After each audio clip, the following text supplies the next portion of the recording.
friends, in this tutorial video I'm going to show you how you can sign out your system. Okay, this is especially for the classroom PCs or podium. Whenever you finish your class, so you want to log out your account, right? In this case, don't log off your computer.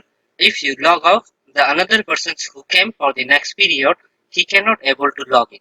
Only you can log in by your ID if system is log off, or who can log off, he can only log in. Okay, in this case, whenever you finish your class, you need to sign out your system. Okay, so if you don't know how to sign out, this video is for you. Okay, what you need to do is simply go to the start bar. Okay, left hand side and the bottom line taskbar, you will see on the start bar. Okay, while you press, you will see this type of display. From the completely left hand side, see top is your account. So in your account, you need to click here. Okay, while you click, you see here is sign out option. Okay, you need to press sign out, not log out. Okay, not log out. And while you press sign out, it will be sign out, then another person can easily log in.